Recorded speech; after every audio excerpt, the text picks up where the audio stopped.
Your brain is the most powerful weapon in the world. Once you put away your phones and your computers and all that we have nowadays, yeah, it's great. We're up to date.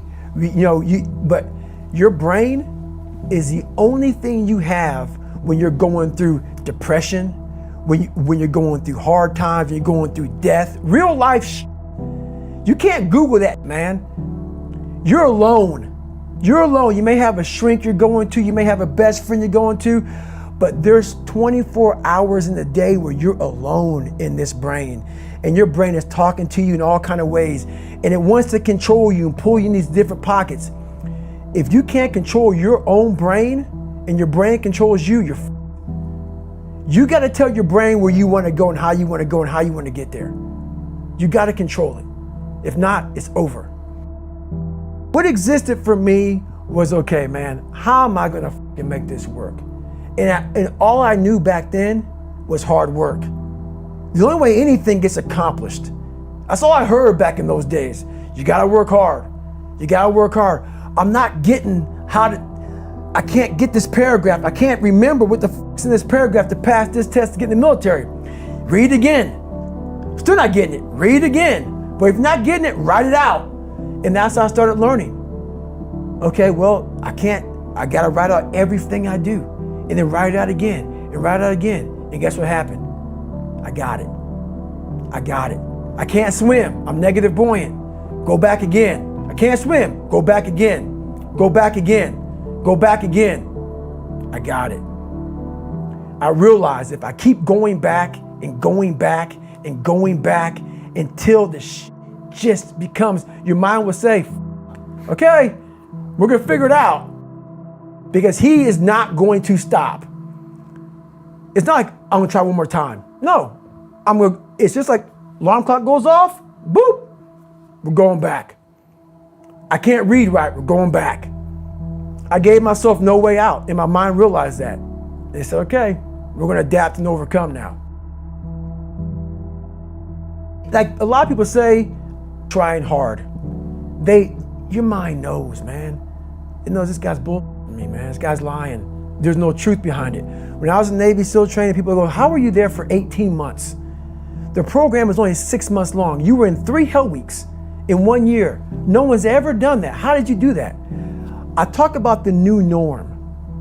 When I lived in a $7 a month place when I was growing up for a short period of time, I loved it. I didn't know any different. That was my norm. Once we moved out of that place, we moved to a $236 a month place. I was like, I never want to go back to that little piece of shit. But if you go back to that $7 a month place and you realize this is where I live, this is all I got, your mind says, roger that, this is home. So when I was going through Navy SEAL training for 18 months and going back through all the hard parts over and over again, I told myself after the first time, I knew it was gonna be a long journey there. My body was breaking down. It was just how it was going on. I said, you know what? This is my new norm. So my mind said, it's like going to work. Like you go to work, you put your suit and tie on. I go into suffering every day. Every day, suffering, being broken, duct taping my feet up, stress fractures, shin splints, being broken. This is my new norm. And your mind says, if we're not broken, this ain't normal. We gotta be broken. So then your mind starts to get tougher and tougher and more callous. People go, how did you run on broken feet? Broken shins. My mind knew this is how we operate. We're in Navy SEAL training. This is what we are. I became hell. And that became my new norm. I gave myself no way out. There was nothing outside these walls of hell. Nothing. I loved God, but for a short period of time, I became the devil because that was hell. I became the boss, the owner, the CEO of Navy SEAL training. That was my mindset. And that's how you get through things. You immerse yourself in wherever it is, and you become that. You become that and give yourself no way out. When I was 297 pounds and I was fat as hell trying to be a Navy SEAL, the scariest thing in the world to me, even to this day, was that could have been the rest of my life. I thought then I was trying hard. That's the scariest thing in the world. I thought then 297 pound, working for Ecolab, spraying for cockroaches, making $1,000 a month. I thought that was me at my 100% potential. Come to find out, a few years later, I wasn't anywhere near that. 106 pounds less, graduated Navy SEAL training, went on to do all these other things. Looking back on that, that was me trying hard. That's why people gotta understand, what is in us, we have no idea until we start trying hard. And I mean really trying hard, where you're obsessed with, hey, this is my new norm. My new norm is that, wow, this isn't always fun. It's not always meant to be fun. And that's when you know you're trying hard. People hear my story and think this guy is sadistic. I realized how the brain works. I figured out how the brain works. I'm a scared kid, and that's what gives me so much power. I had no foundation, and I built this off of just researching the mind. The feeling you get is basically invincibility. You realize that you can't do it all the time. When you need to do it, I know I can go to a place that I can live in. And when you know that you can run on broken legs and you can do certain things that a lot of people can do, but they're not willing to do, this power, this sympathetic nervous system of fight or flight, and you're fighting, it gives you this charge of energy of when you're sitting there at 3:30, 4 o'clock in the morning and you're duct taping your feet up because they're broken, and you're doing it by yourself, and you're going through arguably one of the hardest training in the world. And these guys, most of them are healthy, and you're going through it broken, and you're already at a disadvantage, but you're still there. You can feed into that and tap into that for a lot of power. But if you look at it, well, I'm broken, man. I'm not gonna make it. But if you look at it as, man, I'm broken and I'm still here, and I'm fighting, and I'm gonna find a way to get through this because I have no other place to go. It gives you a lot of power.